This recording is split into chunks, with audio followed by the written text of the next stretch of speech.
we're back again. Just as irritating and just as persistent, like Thrush. That is a resounding endorsement for this podcast. It will never go away. No, not unless you use suitable creams or medicines. I feel like you're just about to whip out like another fake sponsor and just be like, sponsored by Vagisil. Yeah, we could be sponsored by them if you like. I don't mind. I mean, I don't want to be. I feel like that's not key. It's not a product that would be useful for me. No, nor me, at all. Oh, I see. So from Thrush to fairy tales, we've got a bit of a fairy tale theme for this one, haven't we? Which is rather nice because I quite like fairy tales. Yeah, two shows that are just like, hey, fairy tales are real. And one of them is a lot better than the other. I think I know which one you enjoyed more. Yes, you do. Shall we start with Grimm? That becomes a code for get the shit one out of the way for. Yeah, so Grimm is a show in which I don't give a fuck about anyone, and it's about a detective who's descended from the brothers Grimm, I imagine. Yep, that seems to be, because I was just like, there's the Grim Reaper, or the scythe translates to the Reaper of Grimm, and it's like, is that? Yeah, it is, isn't it? It's really like on the nose. So yeah, this guy Nick, he's a detective, and his aunt is like comes around and goes, "Oh yeah, there's fucking monsters and shit," and then they get attacked by one. Because I thought when they were introducing the aunt, I thought they were just going like, "Hey, look, here's the villain." Yeah, that's what I thought they were doing. Like, because she's all sort of like, well, I don't know. Is it implied that she has cancer or something, or is she just bald, or she got alopecia or something? Oh, I don't know. I feel like she was saying like, I've got like 2 days, 2 weeks, 2 months. Who knows how long I've got left to live? And it's like, oh, okay. Oh yeah, there's that. That's cool. This is how I wasn't paying that much attention. Yeah, but the thing I really like is that. So I'll get one of the two things I liked about the show. I really liked the fact that they were like fairy tales are real, because I dig that. And I really liked that it opened on with Eurythmics' Sweet Dreams. I fucking hate that song. I mean, it's not so much the song, it's the fact that they had like the sort of like a lighter version of it, and at the end they had, I think it closes to the Marilyn Manson version. Yeah, that was quite a nice touch. I think it's a nice sort of thematic musical thing that they can just pay for and didn't have to make. That's fair, but I think we have certainly together experienced a Marilyn Manson song in a film in a much more entertaining way. Do you remember that bit in Horns where he just goes, "Hey, if you're loving someone, just fucking beat the shit out of each other." That's amazing. I need to watch Horns again. It's been a long time. It's been on my list of things to rewatch for a while. Yeah. Oh, well, maybe when you're next, or when you hang on, when's this going out? Do you remember After. when you came down? And we rewatched Horns, yes. Yeah, and I do. I finished. Hey, I actually finished Hannibal. I don't know if I told I you. know. I'm impressed. Yeah, you did. You mentioned it. I was very impressed. Possibly. Might have been on the podcast. I can't remember. I mean, it was long ago. It was the 4th of April when I, if I told you that. But yeah, no, that was brilliant. Anyway, back to stuff that isn't brilliant. Grimm, it's just a bit shit, really. The thing, like, I feel like it could just be like a weak episode. I feel like the premise is relatively solid. Like the whole, this one guy can see stuff, but my real issue is the people around him who, like his partner, who just doesn't question. He's like, "How did you know?" And he's just like, I got his address from like the boots," and they're like, "Oh yeah," and then they go back and be like, "Yeah, but you've literally got no evidence, and you've shot 2 people this episode, having never shot anyone before. Killed 2 people." Oh yeah, I forgot it's his first kill, wasn't it? But like, when it comes to when the guy who kidnaps he's been kidnapping the little girl. He's like a weird werewolf sort of thing, and he guns him down. He kills him, right? When he dies, he goes back into his human form. So then all you've done is you've gone into the woods with your mate and you've shot an unarmed bloke who did have a girl in the basement. Yeah, fair. But once they've taken the girl out of the basement, it's like, there's no evidence there. All you've done is just run in there. And I thought, I guess episode 2 is going to be them being like, their superior saying, so, why the fuck did you shoot this lovely man? And they're like, he was nasty, he was a monster. But see, but I figured it seems they didn't give a shit. Like, having, like, admittedly, because you see, like, the postman who's just like, that girl's wearing red. Next. And then, like, kidnapper. These are detectives who would maybe sort of go, well, who would be, like, just walking down the street. And then because when he saw the guy collecting the post, I was like, oh, he's got it. That he's going to notice that at some point down the street, those little flags aren't up anymore. For like, they go up, they're up for like half the street, and then the rest of them are down. And they're like, that's suspicious. But no, he's just like, that guy looks like he might be a werewolf. I'm gonna go just blindly accuse him. Ugh. Oh, I really didn't like this show. Like, I feel like you say, during the fight scenes. There's a nice. I was kind of reminded of like the fight scenes from Buffy, which was quite a nice little. Oh yeah, that was good. But then, other than that, I like the first werewolfy demon that he talks to. He reminded me of that. Is it Inside the Shadows? What We Do in the Shadows? Yeah. It reminded me of, like, sort of that sort of portrayal of, like, vampires and werewolves. Yeah. And I was like, I dig that. I want him to, if he was quite a normal. recurring character, I dig it, but I doubt it. Because you can't just keep going to him and be like, hey, buddy, can you sniff me out a demon? Oh, no, he is. I think he is a recurring character. Okay, that's what he's going to do. But I don't know. I don't think any of the performances were particularly strong. I don't think the story was particularly compelling.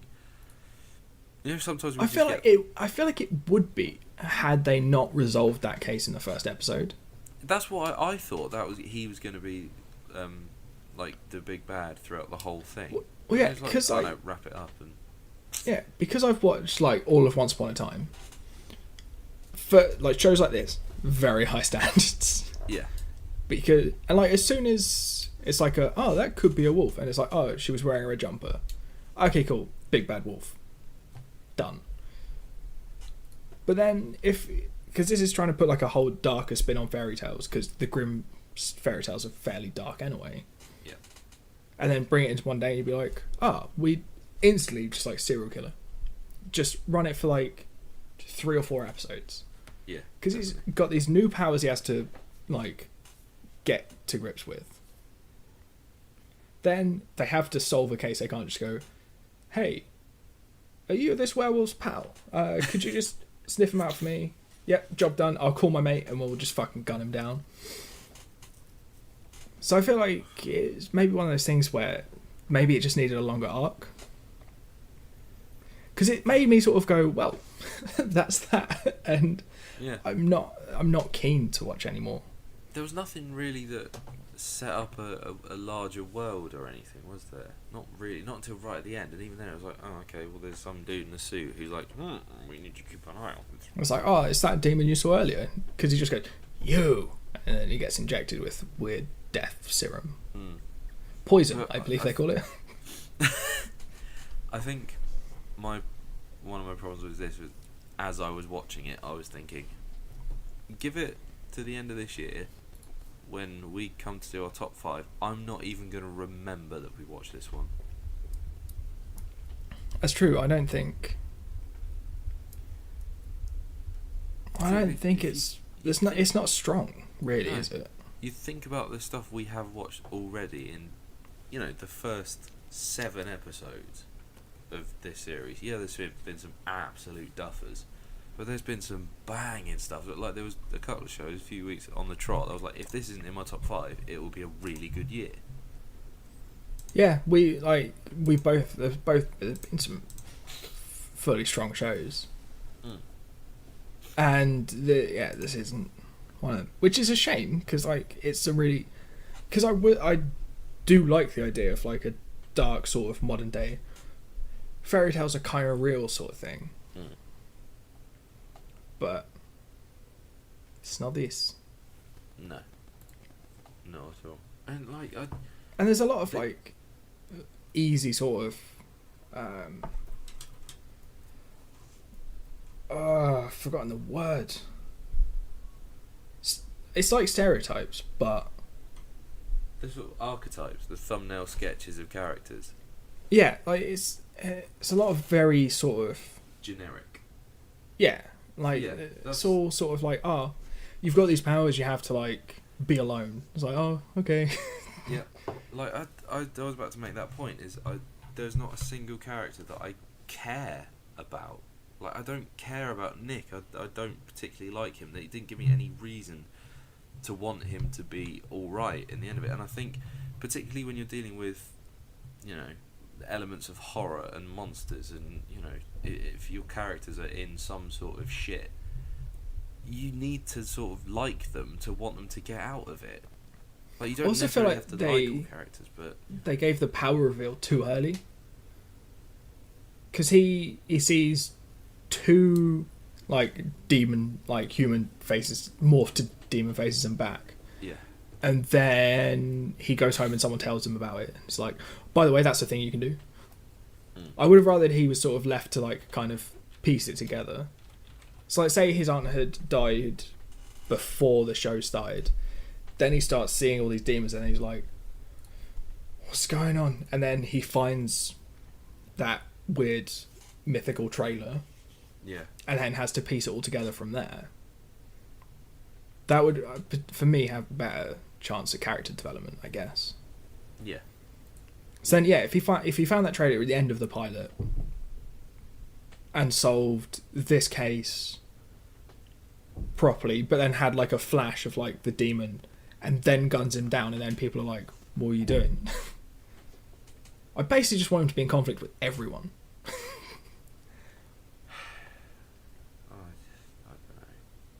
I don't know. Like I guess it's like with any sort of show. It's a lot easier to sort of say like, these are all the things I didn't like about it. Yeah, like, and if you watch the rest of the show, you obviously get to know these characters a bit better. So it's difficult to say, I think, but you should be able to. You should be at least hooked by the first episode. Yeah, because it's definitely happened for us. Like,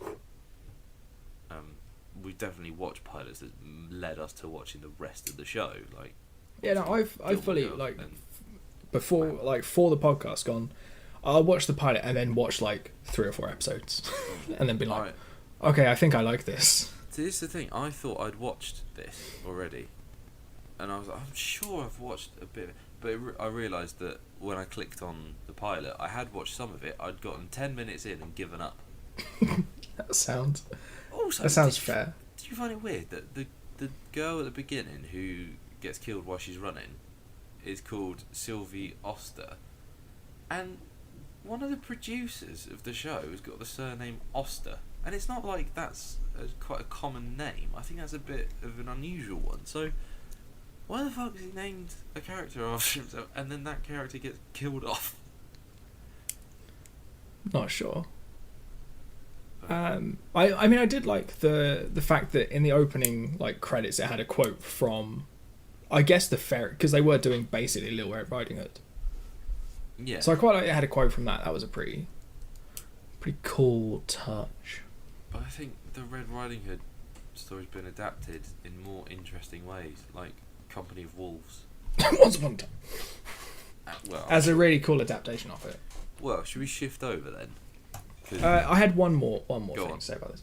There is a lot of product placement. Like, is it? But it's only right at the beginning, like opening sort of 5 minutes. They mention iPods, iPhones that's true. and Nike trainers several times very early on, and then specifically mentioned no other brand for the rest of the show. I think it's something weird that something occurred to me actually when they find the iPod in the woods And it's still playing the same song. That's weird. Well, that is odd, but you could write that off saying, it's a repetitive running song. If you got it on repeat or something, or it could just be in the same playlist and it happened to be, I don't know. But I think that putting iPods and, bits of technology like phones or whatever, I think they age the show. Like you can, well not age it, but you can definitely date the show of like when it was made by what technology's being used. So like that was like an iPod Nano, but it was the skinny version. Do you know what I mean? So like, yeah. Once like iPhones start appearing, and if you look back at like 10 years ago, and everyone's still using flip phones and slide phones and stuff. I noticed that a lot when I was watching Gossip Girl, because they have like sort of, I don't know, like the sort of like Sidewinder Nokia things, and it's like, that wasn't a very good phone. It's the same with Gilmore Girls, but then they are old shows. Yeah. Okay. Well, but then maybe the technology develops throughout the show. I don't know, or I'm not going to find out. No, me neither.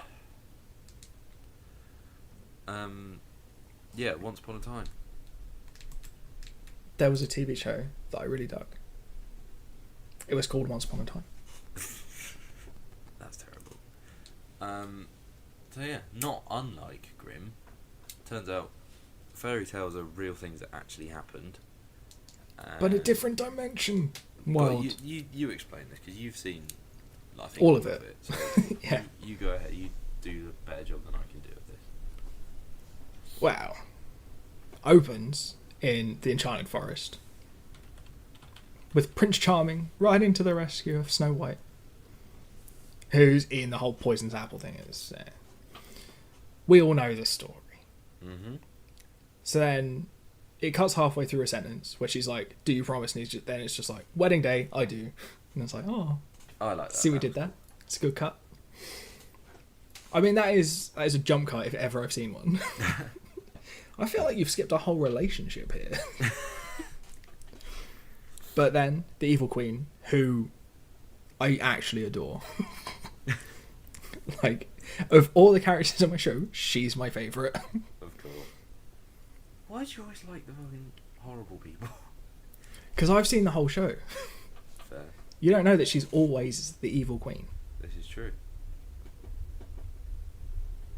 I mean, she is. Because they literally call her the evil queen. As if it's like her name. She's not just the queen. She's the evil queen. And everyone calls her that. That's like, I always wondered, what did they call Captain Hook before he lost the hand?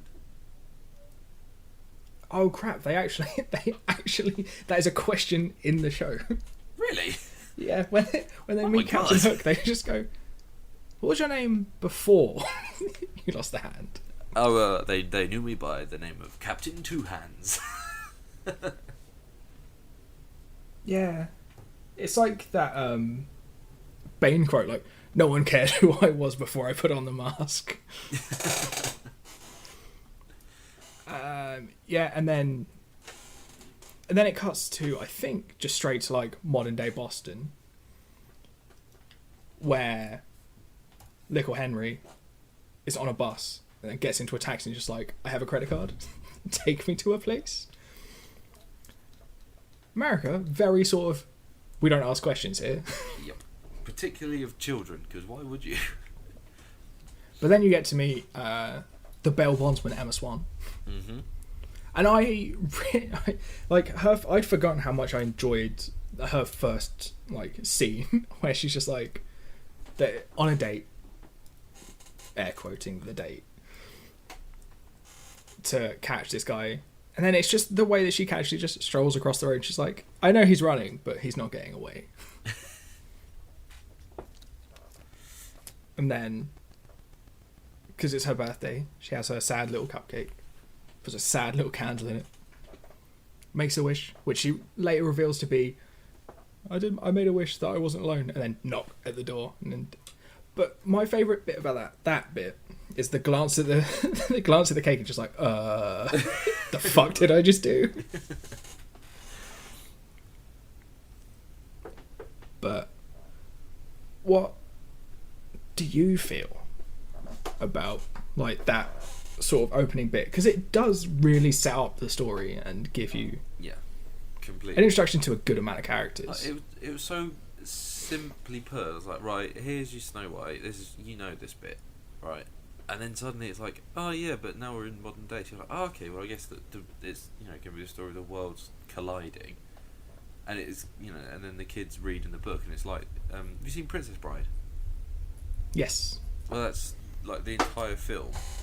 It never really comes to anything, but it's, you know, at the start of the film you see the kid's ill in bed, and then the grandpa comes around to read him the book, and then that's the story of the Princess Bride, and there's no real reason for setting it up as if someone in the modern world is being told this story. So I thought that was quite a nice little touch. But I really like the way they use the book to like tell a story. It becomes like the book becomes quite a big like almost not character but like plot device later on. Yeah, where it made me think like, oh well, if there's, you know, if someone has already written these stories, it makes you think if the right people read it, they can sort of influence what's about to happen or what could happen. Or if the right people are writing the stories. All that way. There is a character later on called the author. Oh, really? Yeah. He sounds like he might be the architect of the Matrix. Weirdly, he's not. He's basically like the Watcher in Marvel. Oh, right, okay. So he just goes around like observing. And then I think goes power mad and's like, my quill is magic. Everything I write becomes true. So as this goes on, you're introduced to like a whole bunch of different fairy tale characters, but yeah, I don't think Henry you meet too many in the first episode because I mean get, like, there are a lot. There's like Rumpelstiltskin and Jiminy Cricket and, you know, Rumpelstiltskin's another one of my favourite characters. He was brilliant. Robert Carlyle's amazing. The fact that he could be like, he's great in everything I've ever seen him in. Yeah, like you think of him in fucking Train Spotting when he's Francis Begbie and he's an absolute psychopath. And then What's here he weird is is being I like, was oh, I'm Rumpelstiltskin, hilly. What's weird is I was watching this and then about like I think I must have been like halfway through a season and then I went to see Train Spotting, like Train Spotting 2, and I was like, the fuck is Rumpelstiltskin? Ah, crap. Like I'm associating Robert Carlyle with Rumpelstiltskin. But yeah, so then Henry takes Emma, who he is saying, "Hey, you're my I mum." like that he just dumps that on her. He's just like, "You're my mum," and she's like, "No, I'm not." And he's like, "Did you give up a baby for adoption 10 years ago?" I like. Well, I'm that kid. I did make a note then. Actually, 'cause I forgot my notes. They're in another room, so it doesn't matter. But one of the things I did write is like, how can you be that surprised when a kid turns up at your door and is like, "Oh, by the way, I'm your son," and you're like, "You absolutely cannot be." And he's like, "Hey, you gave away a baby, didn't you?" And then she's like, "Oh yeah." Yep. I mean, like the thing is, she fully knew that she gave away a baby, but she'd never like she asked for one of those like it's a closed adoption, I think, where there was no way for anyone to find out. Yeah. Even the mayor doesn't know. Although, yeah, it's quite clear that the mayor is the evil queen. Yeah. I'd forgotten all the flashbacks.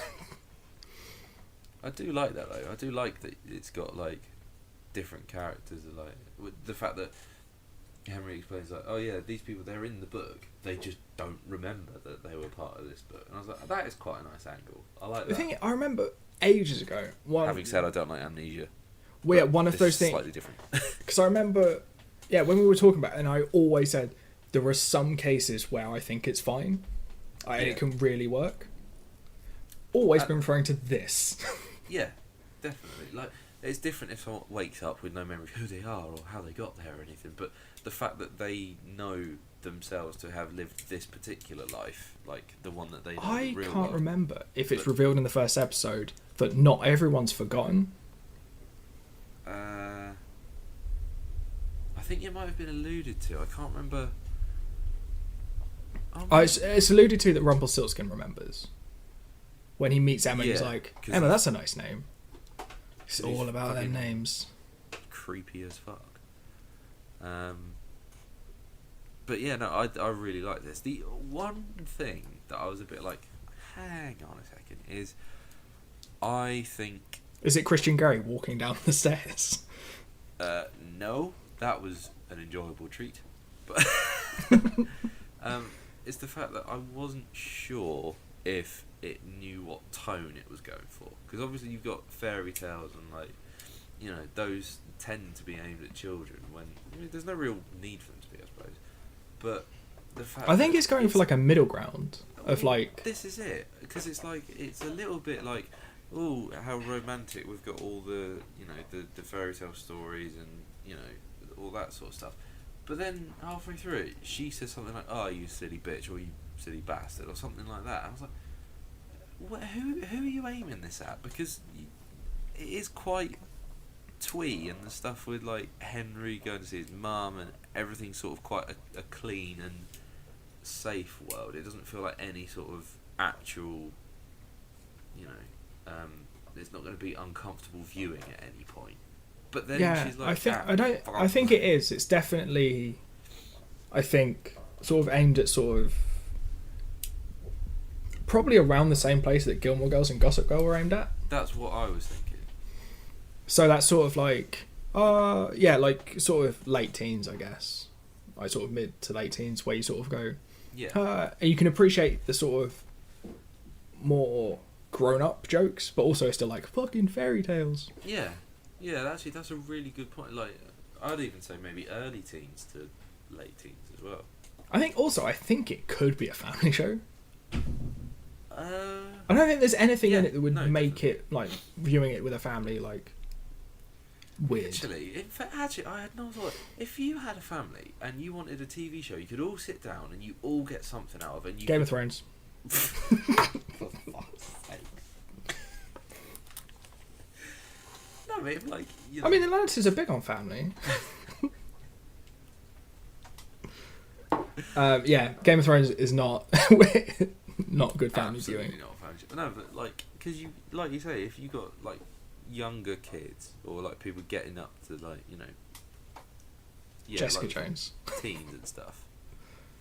I think this would. I think there. I don't think there are many. It's weird because there aren't really many shows that have something for everyone. But I feel like this is probably one of them. It's got enough. Well, I mean, I watched it as an adult, so it's got enough to keep me interested. I think you were watching this at uni, I think, weren't you? I watched the first season at uni, and then was like, "This is getting a bit slow for me," and then started watching it again last year. Oh, okay. And then watched all of it.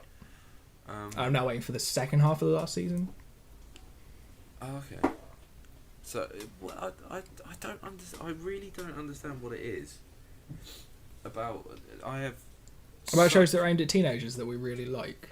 Sorry? Like, there's something about shows that are aimed at teenagers that I feel like I haven't grown up since then. Yeah. I'm just like, show me teenagers. That's sort of the point I was about to make, is that I don't know. I guess it's because they're the earliest stories that I remember coming into contact with, but I have such strong feelings for stories that have like fairy tale elements or are fairy tales or are derived from fairy tales that they become my most, you know, the best stories I know. Like Horns on paper, it's not the best made film and it's not the best story in the world, but the fact that it's like, well, you did the same thing that I did, which was basically refuse to watch it because you won't enjoy it because it's Daniel Radcliffe's Harry Potter. No, I think I was like, as soon as I saw the trailer, I think I first saw the trailer, or well, I'd heard rumblings of it like years ago, and then I saw the trailer for it when I went to see Gone Girl in the cinema. I was like, I absolutely need to keep my eyes out for this. And then I think it came up on my radar because I saw a picture of Daniel Radcliffe as Horns and was like, I'd probably watch that. Yeah, I have a weird thing with Daniel Radcliffe. I'm sure I've told you this, but I will watch anything he's in. I don't know what he's not my favourite actor, but anything he does I find quite interesting. Post Potter, He's made some really interesting decisions on what films to make. I think it's because he did the same thing that Elijah Wood did after Lord of the Rings, where he just went, I'm just gonna do whatever I feel like, as long as it's not something I've just done. What fucking Green Street? It's football day. Not even Green Street. I was thinking more of his character in Sin City. That's true. Because that is about as far from Frodo as you can get. In fairness, he's not in that much, is he? He just No, but the character he plays is very like. It's one of the weird things he's just that sticks in my mind. Yeah. Although I need to rewatch it. I think I haven't watched Sin City in a long time. I watched. You know who else is in Sin City, don't you? Yeah, that's why I think I need to rewatch it. Fucking Rory's in it. But no, like the thing that Once Upon a Time does that I think enjoy more than anything else that it does is how it goes. See all these stories that you always thought were so separate. Look at all the characters from them interacting. Because they take... Like, Rumpelstiltskin is pretty much a standalone story. As far as I've seen it. It's just the Rumpelstiltskin story. Pinocchio. Fairly standalone. Yeah. The Blue Fairy from Cinderella. Because I think that's where the Blue Fairy's from. I wasn't sure. I feel like maybe they're just sort of like, that's a fairy. Deal with it. They're a staple of fairy tales. Literally, like, fairy tales. And then, yeah, you've got, like, the Evil Queen and stuff, and Snow White from, that's something. I'm not sure what that was from. But then and you see them all, like, interacting with each other in, like, Yeah. this world. As it goes through, that pool of characters gets bigger and bigger. See, I'm looking forward to that, because I'm probably not going to give much away. I'm definitely going to watch more of this. Yeah, and, like, the thing... There are slow bits, but those slow bits are really worth it for the things that happen later on. Because you get to see... I think it basically just expands to nearly... They just sort of go, anything Disney's ever done is fair game. Well, I remember there being a big fuss, because, like... Elsa was in it? Yeah, the girls from Frozen were in it. Weirdly, I was like, I'm probably not going to enjoy that. Because, one, I haven't seen Frozen. Same. But then, like, the Elsa characters came on, and I was like, that's pretty good. And you I realise dig she's that. basically May from Overwatch. Yeah, pretty much. The first thing that happens is there's a big ice wall around the town. I was like, damn. Also, have you seen May? This is going off track. May's been massively buffed. Really? We're going to have some problems with her tonight after we finish recording this. Oh.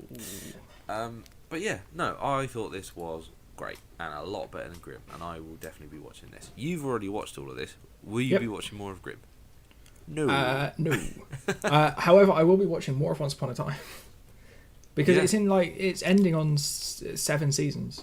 Is it? Which I think is That good, makes because I sense. think season 7 is weaker than the rest. Because Really? a lot of the main cast left, so they jumped a little bit into the future, I think. Was it more of a reboot? Pretty much. It felt a lot like a reboot. Because Henry is the person with a kid coming to his door. And I was like, oh, right, okay. Okay. Fair enough. But then it's got like some familiar faces, so it's enough to keep you going. Yeah. But like, I think, season 7, maybe it needs to be put to bed. Yeah. Because Okay. as shows go, this is one that I really don't want to outstay its welcome. Yeah. Mostly because I want to go back and watch it all again. Because I very nearly just sort of went, maybe I should just say we can't record tonight, so I can just watch more of this. Because I remembered how much I enjoyed that first episode, and I was like, oh god, maybe I could just watch it again. I do But- like it. I do. I like it a lot more than I like Grimm anyway. I also like how much of a focal point the clock is. Because they just sort of... It's a literal countdown, is it? No. It's a literal like representation of the fact that She's getting stronger. They've been stuck there for 28 years, and time hasn't moved. What is it? Because it So moves all like the a flash- second at the end. It moves a full minute, so like the clock Does it? just starts again. So basically, when they all get magicked, they come to our world. This town is formed of just purely storybook characters. They added an arc. They were like, if we call it storybook, it's a little bit suspicious. Yeah. But then, yeah, they've been stuck until Emma came back. They explain it, I think, in like the next episode. I think it was like, if not explained in the first one, it was definitely alluded to that that's what that is, and I figured it was. So. But yeah, I really. Also, I think there was like one bit of trivia that I just need to check because I want it to be true. Okay. Not like I want it to be true, but if it is true, it's a good bit of trivia. So you just have to bear with me while I just fucking look stuff up. Okay. It's very interesting. What are we doing next? Next week, we're getting a little bit naughty, a little sexy. Got the Secret Diaries of a Call Girl and the Playboy Club. I don't know what that second one is. I know what the first one was, but I don't know what Playboy Club's about. I'm guessing. It's literally about Is it about Hugh a Hefner? club run by Playboy. Oh, okay. I've already watched it. It's actually very good. Have you watched the other one, Secret Diary? No, I haven't. It's why it's on there because I was like, I haven't watched that. I need a reason to watch that. I'll tell you what dates that. It's the fact that Amy Winehouse is playing all the way through it. Did you That find might be that. bit of trivia you were looking for? I'm trying. I mean, I'm literally just trying to find out if. Yeah, Snow White and Prince Charming are actually married, IRL. Really? Yeah, they're an actual couple. That's quite sweet. Oh, isn't that Yeah. nice? That's a lovely bit of trivia to end it on, isn't it? Isn't it? Let's all get married. To each other. Well, no, but Please. okay. Well, cheers for listening. Find us on Facebook, Twitter, whatever. We don't give a shit. Do what you like. You know, we're not your real dad. Except definitely watch these. Yeah. Please. Do that. We try so hard. All right. Bye. Bye.